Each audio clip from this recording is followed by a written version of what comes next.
사업에 참여하고 있는 유말순입니다.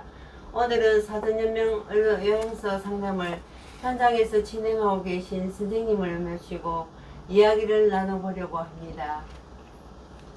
만나서 반갑습니다. 노인 일자리 영양사업 중 사전연명의료 의향서 상담 일을 하고 있는 상담사 이길채입니다. 반갑습니다. 반갑습니다. 의료요양서라는 말이 좀 생소합니다. 정확히 어떤 의미인지 또 왜 필요한 건지 소개해 주실 수 있을까요? 사전연명의료 의향서란 19세 이상 성인이 향후 임종 과정의 환자가 될 때를 대비하여 연명의료 중단 등 결정 및 호스피스에 관한 의사를 문서로 작성한 것을 말합니다. 좀 쉽게 설명하자면 임종이 가까워 회복 가능성이 없는 상태에서 인공호흡기 착용이나 심폐소생술 같은 의학적 연명의료를 받지 않겠다는 뜻을 미리 문서로 밝혀두는 것을 말한다고 할 수가 있습니다.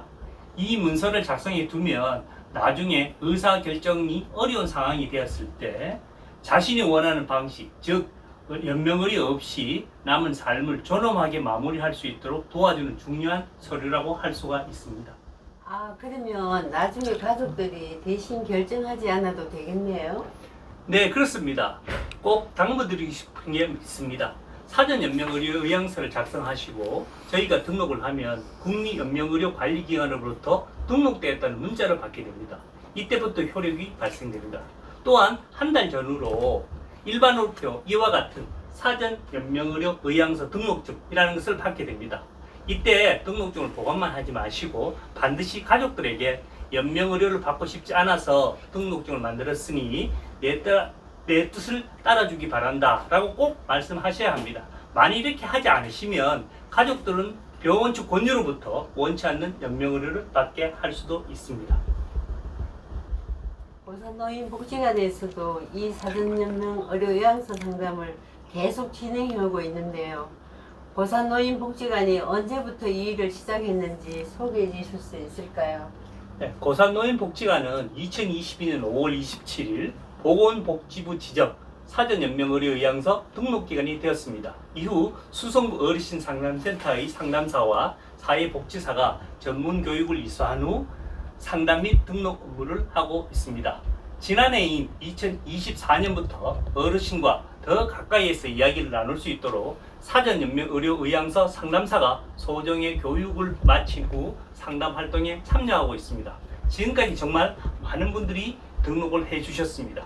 2025년 7월 말 현재 3,600명이 상담을 받고 등록을 완료하였습니다. 그럼 사전연명의료의향서 등록은 고산노인복지관에서만 가능한가요? 꼭 그렇지는 않습니다. 복지관에 오시는 분들은 월요일부터 금요일까지 오전 9시부터 오후 5시까지 언제든지 오시면 상담을 받으실 수 있습니다. 복지관에 오시기 어려운 분들을 위해 찾아가는 이동 상담을 진행하고 있습니다.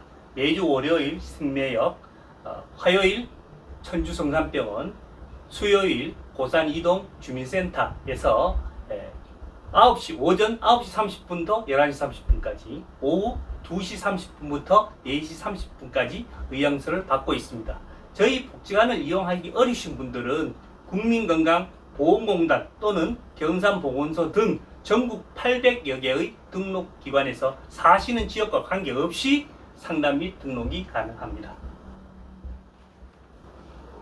사전연명의료의향서를 작성할 때 꼭 준비해야 할 게 있을까요? 병원 서류나 아니면 가족 동의 같은 그런 것도 필요한가요? 아닙니다. 본인 신분증만 있으면 됩니다. 주민등록증은 물론 운전면허증, 여권, 장애인 등록증, 외국인 등록증도 가능합니다. 가족의 동의나 별도의 병원 서류는 필요 없습니다. 상담을 통해 제도를 충분히 이해하신 후 본인의 의사를 밝히시면 됩니다. 그렇네요. 그런데 한 가지 걱정이 있습니다. 만약에 제가 사전연명의료의향서 작성하면 나중에 치료를 못 받거나 불이익을 당하게 되면 어떡할까 그런 생각도 듭니다. 네, 그런 걱정을 하시는 분들이 있습니다. 결론부터 말씀드리자면 걱정하지 않으셔도 됩니다. 사전연명의료서를 언제든지 사전연명의료의향서는 언제든지 변경 또는 철회가 가능합니다. 신분증을 가지고 등록기관에 가셔서 철회를 요청하면 바로 철회 신청이 가능합니다.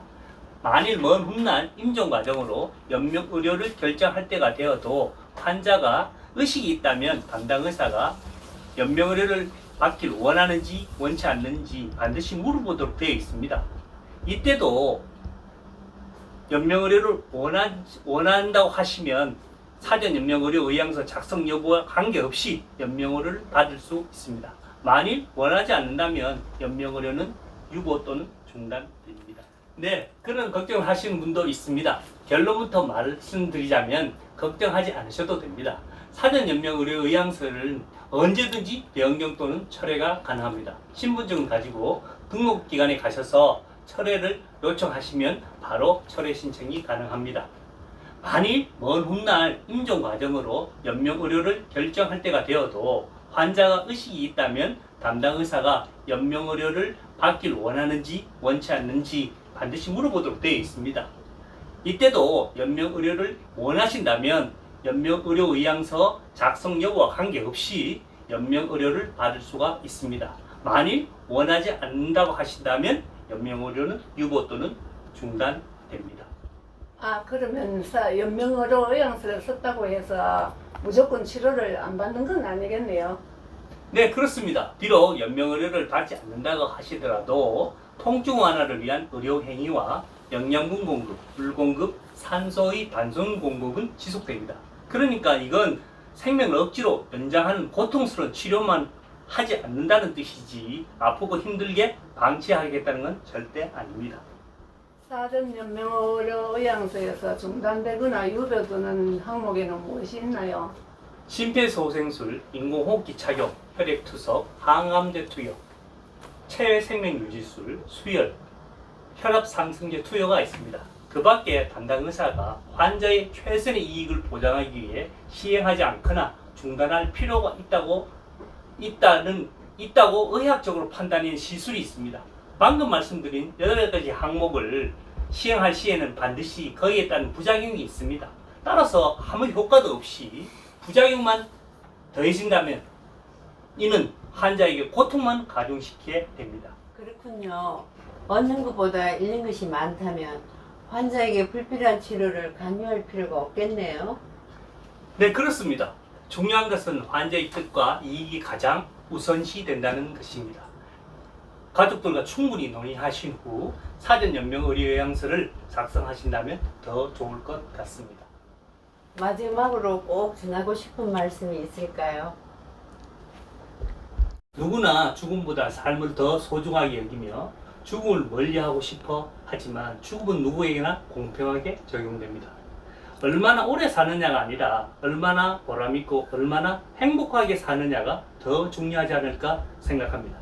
임종에 가까운 소중한 시간에 효과 없는 치료에 의지하기보다는 가족과 손을 잡고 따뜻한 이야기를 나누며 이별을 준비하는 것이 더 의미 있는 일이 아닐까 생각합니다. 따라서 어르신들께서도 너무 무겁게 생각하지 마시고 유비무환의 마음으로 사전 연명 의료 의향서를 작성을 한 번쯤 고민해 보시면 좋겠습니다. 그리고 무엇보다 남은 삶을 더 보람있고 더 즐겁고 더 행복하게 지내시길 진심으로 바랍니다.